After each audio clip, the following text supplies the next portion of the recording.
ನಮಸ್ತೆ. ಭರವಸೆಯೇ ಬದುಕು, ನಂಬಿಕೆ ಇರಲಿ ಬರೆದಿರೋದು ಶ್ವೇತಾ ಬೇಡಿ ಅವರು. ಬನ್ನಿ ನಮ್ಮ ಮುಂದಿನ ಚಾಪ್ಟರ್ ನಮ್ಮ ಭರವಸೆಯನ್ನ ಇನ್ನು ಏನ್ ಹೆಚ್ಚು ಮಾಡ್ತಾ ಇದೆ ನೋಡೋಣ. ಇವರನ್ನು ಬದಲಾಯಿಸುತ್ತೇನೆ, ಬಿಡಲ್ಲ ನಾನು, ಇವ್ರನ್ನ ಬದಲಾಯಿಸ್ತೇನೆ ಅನ್ನೋದೇ ಚಾಪ್ಟರ್. ನೋಡೋಣ ಯಾರನ್ನ ಅಂತ. ನಿಮ್ಮ ಶಕ್ತಿಯನ್ನು ನೀವು ಹೇಗೆ ಮತ್ತು ಯಾಕೆ ವ್ಯಯಿಸುತ್ತಿದ್ದೀರಿ? ಮೊದಲು ಈ ಪ್ರಶ್ನೆಯನ್ನ ನೀವೇ ಕೇಳ್ಕೊಳ್ಳಿ. ನಮಗೊಂದು ಅಂಧವಿಶ್ವಾಸವಿದೆ.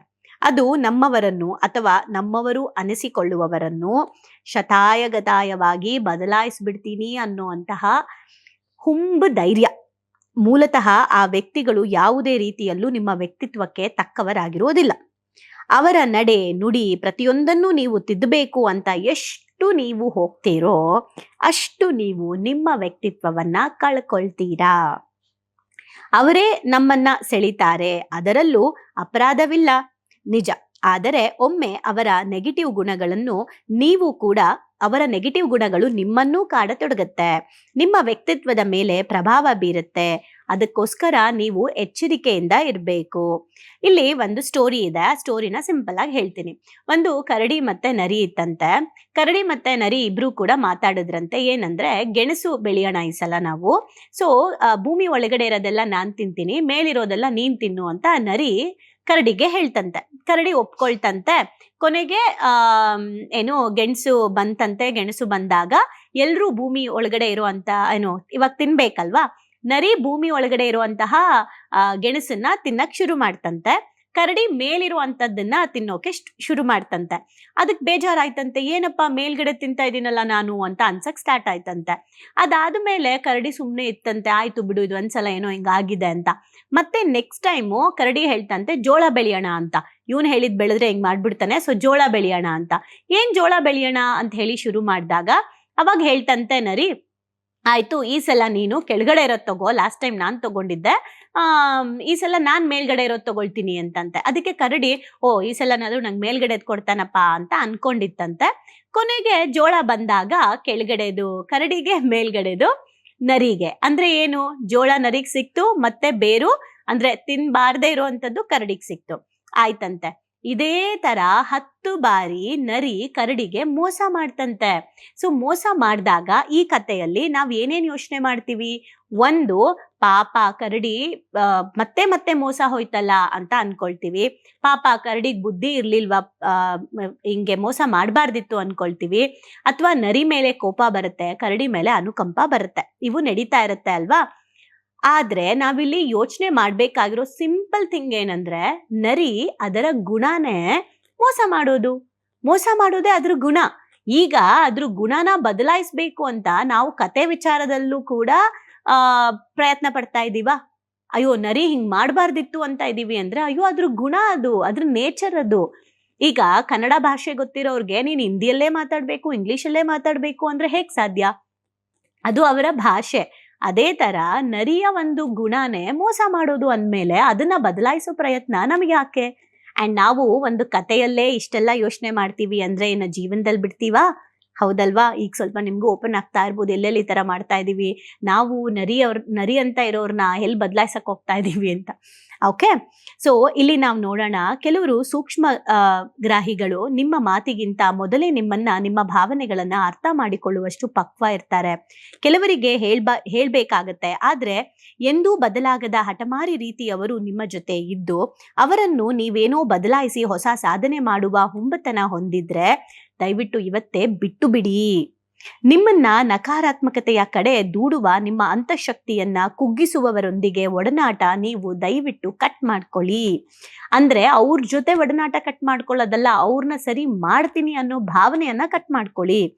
ಅದರ ಬದಲು ಅವರ ನಕಾರಾತ್ಮಕ ಮನೋಭಾವ ನಿಮ್ಮ ಮೇಲೆ ಪ್ರಭಾವ ಬೀರ್ತಾ ಇರುತ್ತೆ, ನೀವು ಅವ್ರನ್ನ ಸರಿ ಮಾಡಕ್ ಹೋದಷ್ಟುನು. ಸೊ ನಿಮ್ಮ ಮೇಲೆ, ನಿಮ್ಮ ಅಸ್ತಿತ್ವದ ಮೇಲೆ ನಿಮಗೇ ಗೊಂದಲ ಮೂಡಿಸ್ಬಿಡುತ್ತೆ ಒಂದೊಂದ್ಸಲ. ನಿಮ್ಮ ಬೇರೆ ಕೆಲಸಗಳಿಗಿಂತ ಅವರಷ್ಟೇ ನಿಮ್ಗೆ ಇಂಪಾರ್ಟೆಂಟ್ ಅನ್ಸೋಕೆ ಸ್ಟಾರ್ಟ್ ಆಗ್ಬಿಡುತ್ತೆ. ಬರೀ ಅವ್ರ ಮೇಲೆ ಫೋಕಸ್ ಮಾಡ್ತಿರ್ತೀರಾ. ಅವ್ರು ಈ ತರ ಮಾತಾಡ್ಬೇಕು, ಅವ್ರಿಗೆ ಈ ತರ ಕಲಿಸ್ಬೇಕು, ಅವ್ರಿಗೆ ನಾವು ಈ ತರದ್ರ ಬಗ್ಗೆ ತಿಳಿಸ್ಬೇಕು, ಅವ್ರನ್ನ ಬದಲು ಮಾಡ್ಬೇಕು, ಅವ್ರು ಚೆನ್ನಾಗಿರ್ಬೇಕು, ಅವ್ರು ಚೆನ್ನಾಗಾಗ್ಬೇಕು, ಅವ್ರು ಹಂಗ್ ಮಾಡ್ಬೇಕು ಅಂತ ನಮ್ಮ ಪೂರ್ತಿ ಶ್ರಮ ಅವ್ರ ಮೇಲೆ ಹಾಕಕ್ಕೆ ಶುರು ಮಾಡ್ಬಿಡ್ತೀವಿ, ಬದಲಾಗದೆ ಇರೋರ ಮೇಲೆ. ಸೊ ಇದರಿಂದ ಏನಾಗುತ್ತೆ ಅಂದ್ರೆ ನಮಗೆ ಒಂದು ರೀತಿಯಾದಂತಹ ನಮ್ಮ ಶಕ್ತಿ ಕುಂದು ಹೋಗಿ ನಮ್ಗೇನೆ ಅಪ್ಪ ಏನು ಆಗಲ್ಲ ಲೈಫಲ್ಲಿ ಅನ್ನೋ ಒಂದು ಮಟ್ಟಕ್ಕೆ ನಾವು ಹೋಗ್ಬಿಡ್ತೀವಿ. ತೆನಾಲಿ ರಾಮಕೃಷ್ಣ ಕರಿ ನಾಯಿಯನ್ನ ಬಿಳಿ ಮಾಡಿದ ಕತೆ ನಮಗೆ ನೆನಪಿರ್ಬೋದು.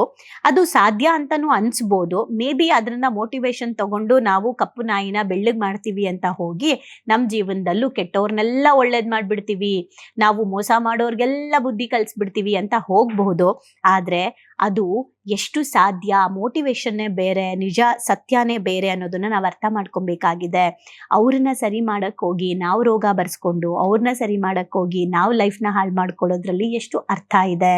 ಸೊ ನಾವ್ ಯಾವಾಗ ಬದಲಾಗದೆ ಇರೋರ್ನ ಬದಲು ಮಾಡಕ್ಕೆ ಹೋಗ್ತೀವಿ, ಅಲ್ಲಿ ನಾವೇ ಬದಲಾಗ್ಬಿಡ್ತೀವಿ.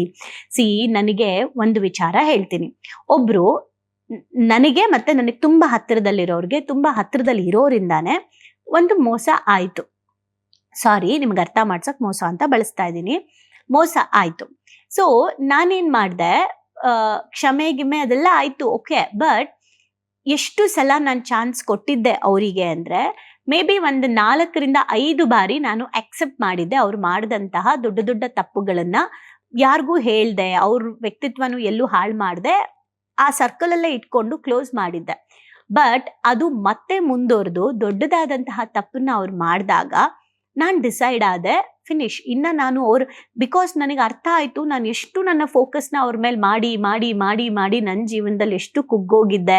ಎಷ್ಟೋ ಸಲ ನನ್ನ ಮೇಲೆ ನನಗೆ ಸೆಲ್ಫ್ ಲವ್ ಇಲ್ಲದೆ ಇರೋ ತರ ಆಗ್ಬಿಟ್ಟಿತ್ತು. ಅಂದ್ರೆ ಅವ್ರು ನನಗೆ ಹೆಂಗೆ ಹೇಳ್ತಾ ಇದ್ರು ಅಂದ್ರೆ, ನೀವೇ ಸರಿ ಇಲ್ಲ, ನೀವೇ ಹಂಗ್ ಮಾಡ್ಬಿಟ್ರಿ, ನಿಮ್ಮಿಂದನೇ ಆಗಿದ್ ನಾನು ಹಿಂಗೆ, ಈ ತರ ಹೇಳ್ಬೇಕಾದ್ರೆ ಹೌದೇನೋ ನಾನ್ ಸರಿ ಇಲ್ವೇನೋ ಅಂತ ಅನ್ಸಕ್ ಸ್ಟಾರ್ಟ್ ಆಗ್ಬಿಟ್ಟು ಅವ್ರು ಬದಲಾಗ್ಲಿ ಅನ್ನೋ ವಿಚಾರದಲ್ಲಿ ನಾನು ನನ್ನ ತನಾನೇ ಕಳ್ಕೊಂಡ್ಬಿಟ್ಟಿದ್ದೆ ಅಂತ ರಿಯಲೈಸ್ ಆಯ್ತು.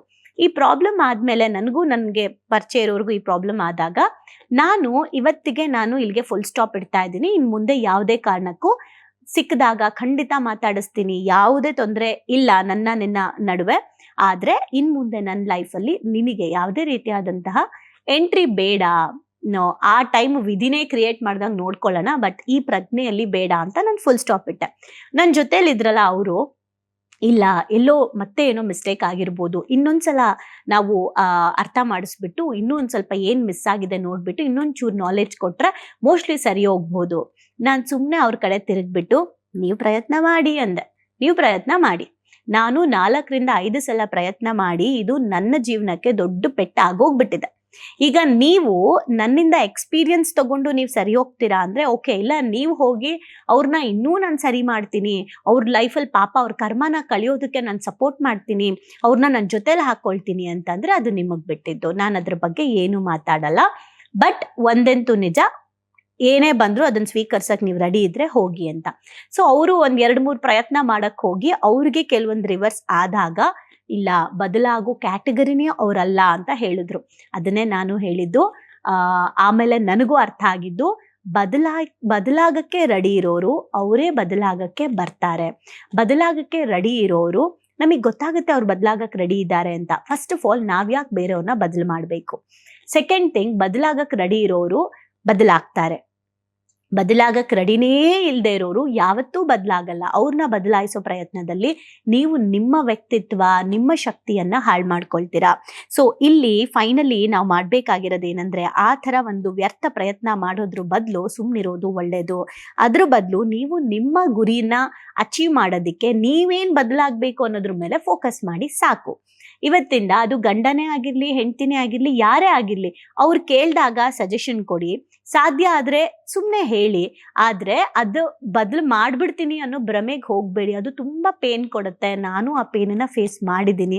ಅವತ್ತಿಂದ ಇವತ್ತು ನನ್ನ ಪಾರ್ಟಿಸಿಪೆಂಟ್ಸ್ಗೆ ಏನ್ ಹೇಳ್ತೀನಿ, ಯಾರನ್ನೂ ಚೇಂಜ್ ಮಾಡಬೇಡಿ. ನಿಮ್ಮೊಳಗಡೆ ನೀವೇನಾಗಬೇಕು ಅಷ್ಟಕ್ಕೆ ಮಾತ್ರ ಫೋಕಸ್ ಮಾಡಿ. ಆ್ಯಂಡ್ ಅದಷ್ಟೇ ಆಗ್ಬೇಕಾಗಿರೋದು. ತಂತಾನೆ ಹೊರಗಡೆ ಆಗುತ್ತಾ, ಅದು ಬೋನಸ್. ಅದು ಗ್ಯಾರಂಟಿ ಬೇಡ, ಬೋನಸ್ ಇರ್ಬೋದು ಅದು.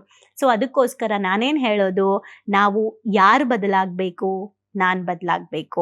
ಆ್ಯಂಡ್ ಇದು ಯಾರ ಜೀವನ, ಇದು ನನ್ನ ಜೀವನ. ಯಾರು ಖುಷಿಯಾಗಿರ್ಬೇಕು, ನಾನು ಖುಷಿಯಾಗಿರ್ಬೇಕು. ಯಾರ ಕಂಟ್ರೋಲ್ ಯಾರ ಹತ್ರ ಇದೆ, ನನ್ನ ಕಂಟ್ರೋಲ್ ನನ್ನ ಹತ್ರ ಇದೆ. ಹಾಗಿದ್ಮೇಲೆ ಯಾರ ಮೇಲೆ ಫೋಕಸ್ ಮಾಡಬೇಕು, ನನ್ನ ಮೇಲೆ ಫೋಕಸ್ ಮಾಡಬೇಕು. ಸೊ ಕಂಪ್ಲೀಟ್ಲಿ ನಮ್ಮ ಪರಿವರ್ತನೆಯ ಕಡೆಗೆ ನಾವು ಹೆಚ್ಚು ಫೋಕಸ್ ಮಾಡೋಣ. ನಮ್ಮ ಒಳಗಿಂದ ನಾವು ಇನ್ನ ಜರ್ನಿ ಮಾಡಕ್ ಸ್ಟಾರ್ಟ್ ಮಾಡೋಣ.